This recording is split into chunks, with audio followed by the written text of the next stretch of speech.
परमादरणीय धार्मिक सज्जन वृंद,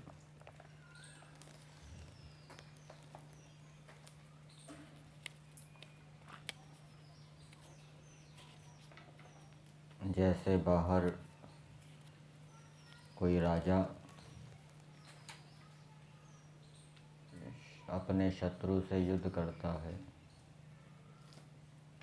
युद्ध में उस शत्रु को हराता है, मारता है, लेकिन फिर वो शत्रु खड़ा हो जाता है, फिर उसको मारता है, हराता है, फिर वो दोबारा खड़ा हो जाता है।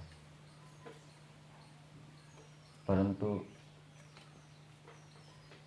कुछ राजा ऐसे होते हैं जो इस प्रकार से संग्राम करते हैं कि फिर दोबारा वो शत्रु खड़ा नहीं हो सकता, अर्थात उसका समूल नाश कर देते हैं। शत्रु का समूल नाश करने का उपाय परमात्मा से प्राप्त होता है। इसी प्रकार से हमारे आंतरिक शत्रु हैं। आंतरिक शत्रुओं को भी मारने का प्रयास किया जाता है।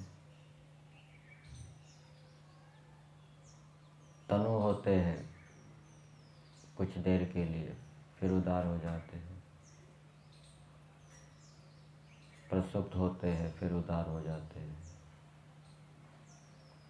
परंतु ईश्वर की ओर से जो पुण्यात्मा हैं, जो ईश्वर की आज्ञा का पालन करते हैं, शरीर से, मन से, वाणी से, अच्छे कर्मों को, पुण्य कर्मों को करते हैं, पाप कर्मों से बचते हैं, तो ईश्वर कालांतर में ऐसे व्यक्तियों को वो ज्ञान विज्ञान देता है जिससे कि आंतरिक शत्रु फिर खड़े नहीं हो सकते, उनका समूल नाश हो जाता है।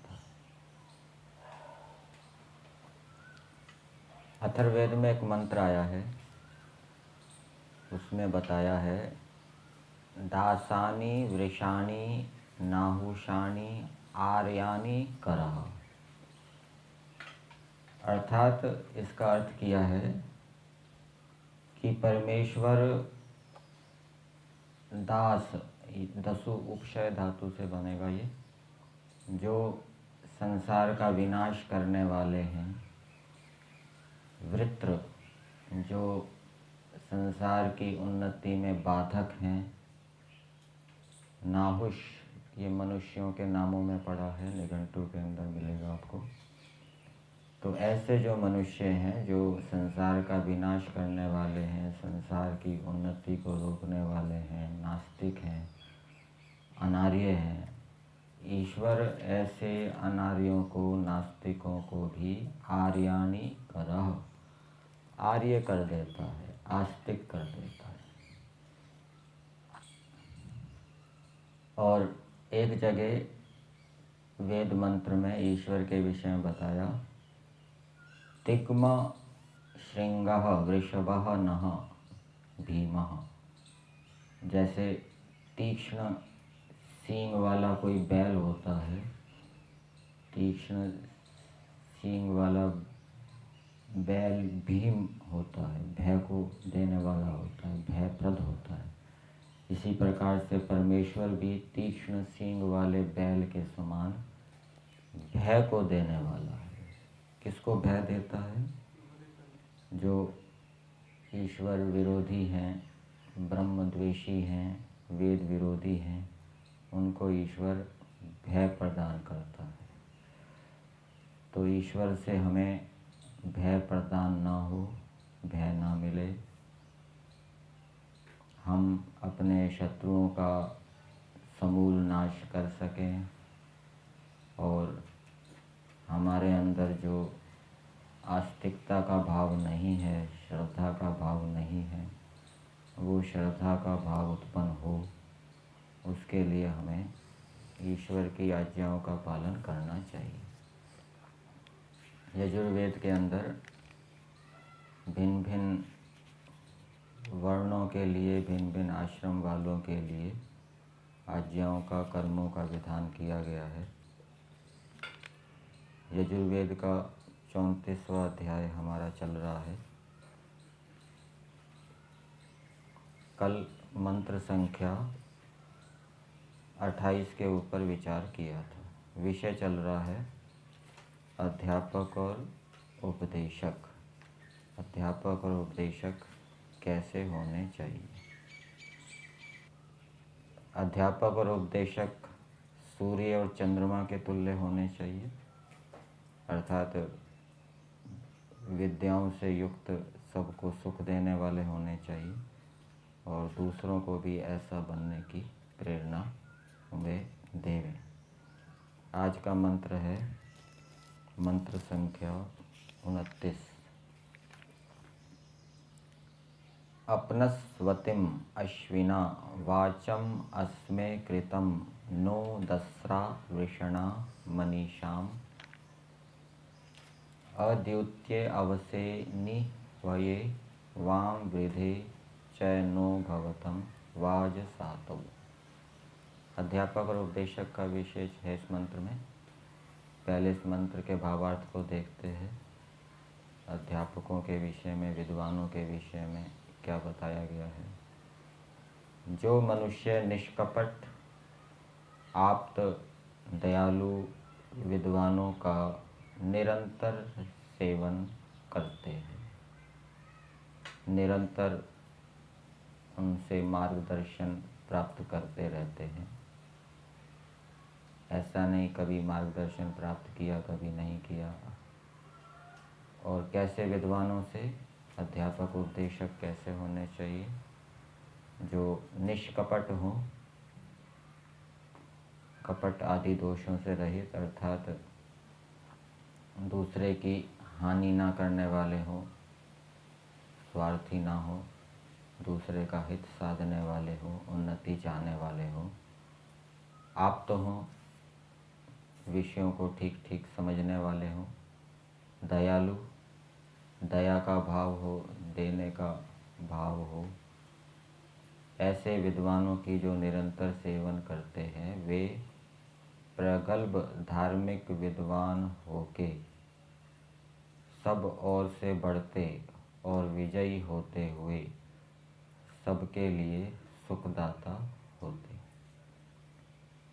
तो जो आपको बहुत से मनुष्य मिलेंगे संसार के अंदर जिनकी विद्वानों के प्रति बहुत श्रद्धा होती है और वो निरंतर विद्वानों के संपर्क में रहते हैं, उनसे सलाह लेते रहते हैं, समस्याओं का समाधान उनसे करवाते रहते हैं। तो ऐसे जो मनुष्य हैं जो धार्मिक विद्वानों के संपर्क में निरंतर रहते हैं, उनको बुलाते भी हैं अथवा उनके यहाँ जाते भी रहते हैं, तो वे धार्मिक विद्वान, वे भी धार्मिक होते हैं, विद्वान होते हैं और सब ओर से बढ़ते हैं। सर्वांगीण उनका विकास होता है, एकांगी विकास नहीं होता। और विजयी होते हुए, और वो संसार के अंदर विजयी होते हैं, चाहे आंतरिक शत्रु हैं उनको वो जीतते हैं, बाहर के जो शत्रु हैं उनको भी वो अपने नियंत्रण में करने में समर्थ होते हैं और वो सबके लिए सुखदाता होते हैं। वो सब प्राणियों को, सब संसार को सुख देने वाले होते हैं। अब मंत्र के शब्दों को देखते हैं पदार्थ के माध्यम से। पदार्थ के अंदर दो पद संबोधन के रूप में लिए हैं, दसरा और वृषणा। ये अश्विनव के विशेषण है। अश्विनव द्विवचन में है तो यहाँ भी दसरव हो जाएगा और वृषणव हो जाएगा, विभक्ति को आ हो गया है। हे दसरा, दुख के नाशक। तो अध्यापक और उपदेशकों के पास ऐसी विद्या होनी चाहिए जिससे कि वो दूसरों के चाहे शारीरिक दुख हो चाहे मानसिक दुख हो उनको वो नष्ट कर सकें। दूसरा बेचारा निराशा में जा रहा है, उसको फिर से वो आशान्वित कर सके। दूसरा डिप्रेशन में जा रहा है, उसको फिर से उत्साह से युक्त कर सके। ऐसा ज्ञान विज्ञान विद्वानों के पास, अध्यापक उपदेशकों के पास होना चाहिए। लोग डिप्रेशन आदि के लिए मनोवैज्ञानिकों के पास जाते हैं, ठीक है ना, उनसे सलाह लेते हैं। डॉक्टरों के पास भी जाते हैं, एलोपैथी डॉक्टरों के पास भी जाते हैं, दवाइयाँ खाते हैं। मनोवैज्ञानिक चिकित्सक होते हैं, वो भी डिप्रेशन को दूर करने का उपाय बताते हैं। तो विद्वानों के पास शारीरिक दुख अथवा मानसिक दुखों का दूर करने का, नष्ट करने का सामर्थ्य होता है, योग्यता होती है, विद्या होती है। फिर दूसरी विशेषता बताई वृषणा। वृष धातु है बरसने अर्थ में, सुख के वर्षाने वाले, हिंदी में वैसे बरसाने वाले होता है। तो विद्वान लोग सुख की वर्षा करते हैं, ऐसा उपाय बताते हैं जिससे कि उनके संग में रहने वालों को अनेक सुखों की प्राप्ति होती है। सत्यार्थ प्रकाश के तीसरे समूलास में भी आपने पढ़ा है, आश ग्रंथों को पढ़ना कैसा है, एक गोता लगाना और बहुमूल्य मोतियों को पाना। तो विद्वान लोग ऐसा उपाय बताते हैं, ऐसा ज्ञान विज्ञान देते हैं जिससे कि मनुष्य की बहुत सी समस्याओं का समाधान हो जाता है, उसका जीवन बहुत ही सुखी रहता है, स्वस्थ रहता है। फिर आगे दिया अश्विनौ, सब विद्याओं में व्याप्त अध्यापक और उपदेशक। सबका यहाँ सीमित अर्थ लेंगे, ईश्वर के समान विद्वान अध्यापक या उपदेशक सर्वज्ञ नहीं हो सकते। तो यहाँ सब सीमित अर्थ में भी होता है। तो जिस जिस अध्यापक अथवा उपदेशक का जितना सामर्थ्य है विद्या प्राप्त करने का, उतनी उसने यदि विद्या प्राप्त कर ली तो कहेंगे वो उसने सब विद्याएं प्राप्त कर ली या उसने पूर्ण विद्याएं प्राप्त कर ली। तो सब विद्याओं में व्याप्त अध्यापक और उपदेशक, मतलब कि जिन्होंने अपने सामर्थ्य के अनुकूल पूर्ण विद्याएं प्राप्त कर ली है, जितनी वो विद्याएं प्राप्त कर सकते थे, ऐसे अध्यापक और उपदेशकों को होना चाहिए। तो इनको संबोधित करते हुए कहा जा रहा है, तुम दोनों अस्मे हमारी वाचम, वाणी और बुद्धि को अपनस्वतिम प्रशस्त कर्मों वाली करो। तो सामान्य मनुष्यों को विद्वानों के पास जाना चाहिए और उनको कहना चाहिए कि हमारी वाणी को प्रशस्त बनाओ, प्रशंसनीय बनाओ। हमारी वाणी के जो दोष हैं, हम बोलते समय जो दोष करते हैं, उन दोषों को बताओ और अच्छी वाणी कैसे बोलनी है, प्रशस्त वाणी कैसी होती है, उसका उपदेश आप हमें करो। वाणी के दोष अध्यात्म सरोवर के अंदर दिए हैं, जिसके अंदर पूज्य आचार्य ज्ञानेश्वर जी और स्वामी विवेकानंद जी के प्रवचनों का संग्रह है। और ये जो दोष बताए गए हैं, इसमें न्याय दर्शन का भी आधार मिलेगा, मनुस्मृति का भी आधार मिलेगा और दूसरे शास्त्रों का भी इसमें आधार मिलेगा। तो वाणी कैसी होनी चाहिए, यहाँ पर योगाभ्यासी के विषय में बताया है।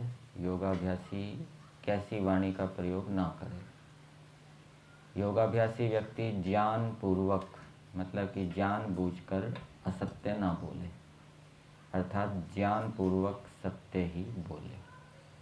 तो प्राय व्यक्ति झूठ बोलता है और वो विद्वानों के पकड़ में आ जाता है। तो विद्वान व्यक्ति उनको बताएं कि आप बोलने में सावधानी नहीं करते, अप्रामाणिक बोलते हैं, झूठ बोलते हैं। तो इस प्रकार से उनके दोषों को बताकर वो दोष दूर करें। भाषा कठोर ना हो, मीठी अर्थात मृदु भाषा का ही प्रयोग करें। कठोर भाषा जैसे गाली गलौज करना, किसी को अंधे को अंधा कहना, बहरे को बहरा कहना, इस प्रकार की भाषा का प्रयोग ना करें। छल कपट युक्त भाषा ना बोलें। मनोरंजनात्मक अथवा हास्यात्मक भाषा ना हो। हंसी मजाक वाली भाषा भी प्रारंभिक योगाभ्यासी को उससे बचना चाहिए। व्यंग्यात्मक भाषा भी नहीं बोलनी चाहिए, दूसरे का व्यंग्य करना। उल्हाना पूर्व भाषा ना हो, उल्हाना नहीं देना चाहिए कि आपने तो ऐसा नहीं किया, आपको ऐसा करना चाहिए था, दूसरे के ऊपर उल्हाना देना।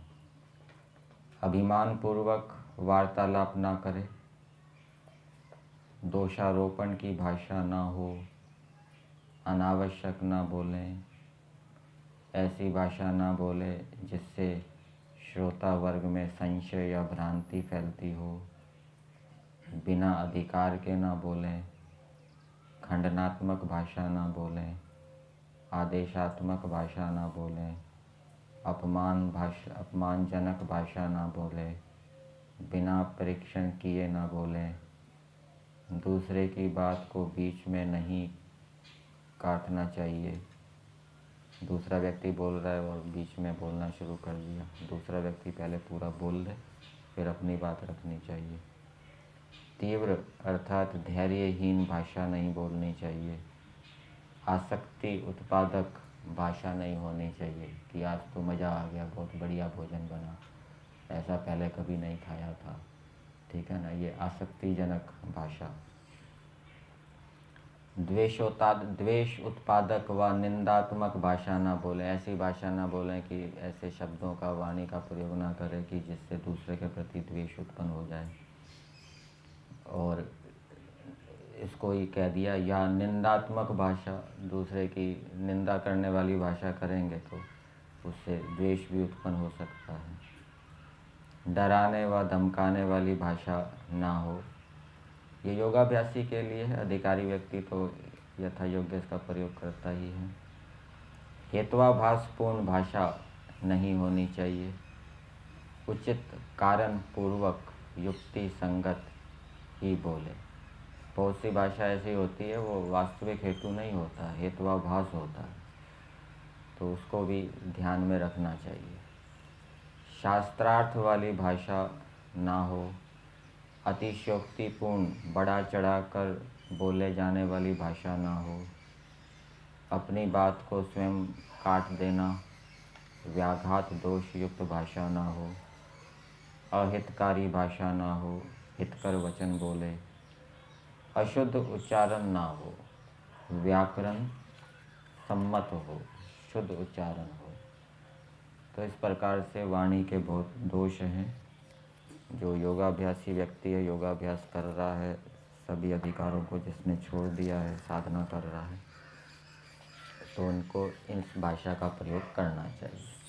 फिर राजा भी है, राजा के विषय में भी विद्वानों को सलाह देनी चाहिए कि आपको जो चोर डाकू हैं उनको डराने धमकाने वाली भाषा का प्रयोग करना चाहिए। यदि आप उनसे मीठी भाषा का प्रयोग करेंगे तो वो तो आपके सिर के ऊपर चढ़ जाएंगे। तो वो राजा के भी जो वाणी के दोष हैं वो भी बताएं। तो हर व्यक्ति के स्तर के अनुसार उसको कैसी भाषा का प्रयोग करना चाहिए वो विद्वान जानते हैं। और राजाओं को अथवा योगाभ्यासियों को जो वानप्रस्थी है, साधना कर रहे हैं, सन्यासी हैं, छोटे स्तर के सन्यासी ऊंचे स्तर के सन्यासियों के पास जा सकते हैं। ऊंचे स्तर के सन्यासी छोटे स्तर के सन्यासियों को बताएंगे, भाई आपकी भाषा का ये दोष है, आप भाषा में सुधार करें। इस प्रकार से विद्वानों के पास जाकर उनसे वाणी हमारी कैसे प्रशंसनीय हो, ऐसी प्रार्थना करनी चाहिए। फिर दूसरा बताया, मनीषाम, हमारी बुद्धि को प्रशस्त कर्मों वाली करो। बुद्धि प्रशस्त कर्मों वाली कब होगी? बुद्धि से हम निर्णय लेते हैं, गलत निर्णय लेते हैं तो अप्रशस्त कर्म करते हैं, ठीक निर्णय लेते हैं तो प्रशस्त कर्म करते हैं।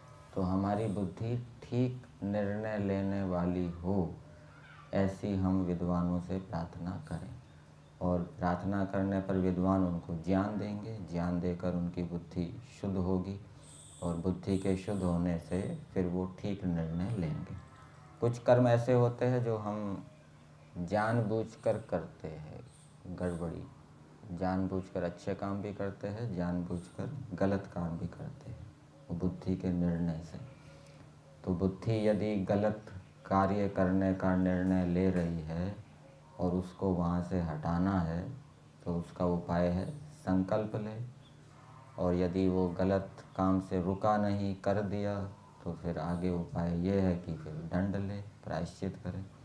तो इस प्रकार से फिर बुद्धि उसके कुछ ठिकाने आएगी, फिर आगे वो ठीक निर्णय लेगा। और यदि बुद्धि गलत निर्णय ले रही है, गलत कार्य कर रहा है व्यक्ति, और गलत कार्य के होने पर वो कुछ दंड नहीं ले रहा, प्रायश्चित नहीं कर रहा, तो फिर उसकी बुद्धि आगे भी गलत निर्णय ही लेती रहेगी, ठीक निर्णय नहीं लेगी। तो ये दंड भी लेना चाहिए, स्वयं दंड लेने का अभ्यास बनाना चाहिए, जिससे कि हमारी बुद्धि ठीक चले। तो इस प्रकार से विद्वानों से प्रार्थना करनी चाहिए कि आप हमारी बुद्धि को प्रशस्त कर्मों वाली करो, अर्थात आप हमें शुद्ध ज्ञान दो, आत्मा के विषय में शुद्ध ज्ञान दो, परमात्मा के विषय में शुद्ध ज्ञान दो, शरीर के विषय में शुद्ध ज्ञान दो। फिर आगे बताया, हमको अद्वितीय द्यूत रहित स्थान में हुए कर्म में रक्षा के लिए स्थित करो।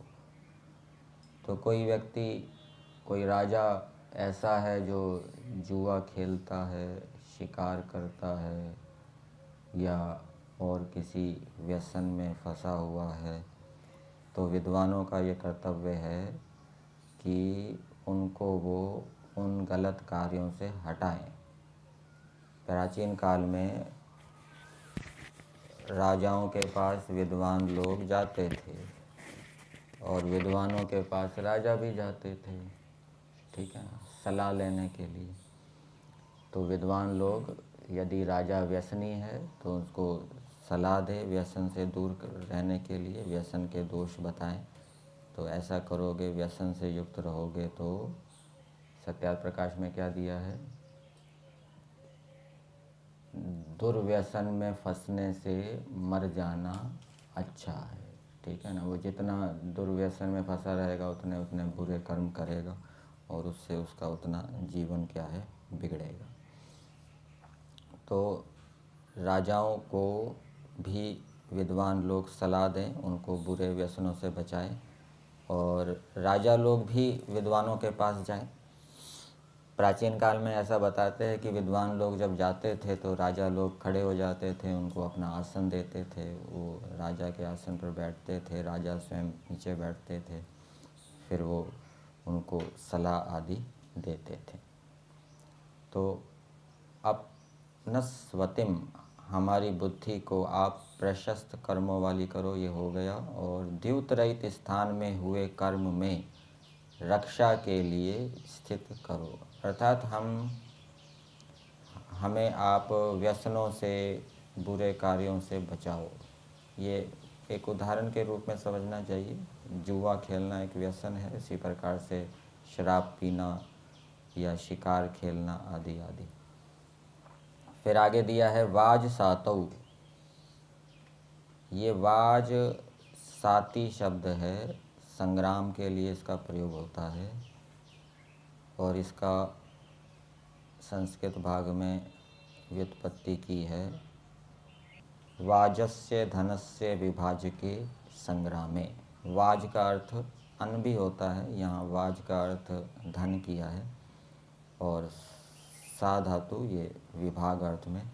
जिसमें धन का विभाग किया जाता है, ऐसे संग्राम में हमारी वृद्धि के लिए उद्यत होवो।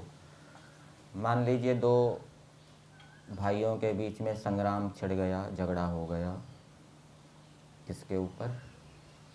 धन के बंटवारे के ऊपर। तो अब वो विद्वानों के पास जाएंगे कि भाई हमारे बीच में विवाद हो गया है, आप हमारे इस विवाद को सुलझाइए। तो फिर वहाँ पर जो विद्वान लोग न्याययुक्त जैसा निर्णय दे, वैसा निर्णय उनको स्वीकार करना चाहिए। इसी प्रकार से जो राजा लोग हैं, वाज सातौ, संग्राम में हमारी वृद्धि के लिए उद्यत होवो। अब राजा भी विद्वानों से सलाह ले कि मुझे शत्रु पर कब आक्रमण करना है, कब लड़ाई करनी है, लड़ाई करने के लिए कौन सा समय उपयुक्त है, ठीक है ना। तो विद्वान लोग उनको सलाह देंगे कि आपको इस समय युद्ध करना चाहिए, ये युद्ध के लिए उचित समय है। तो इस प्रकार से युद्ध के विषय में विद्वान लोग राजा आदि को सलाह देवें।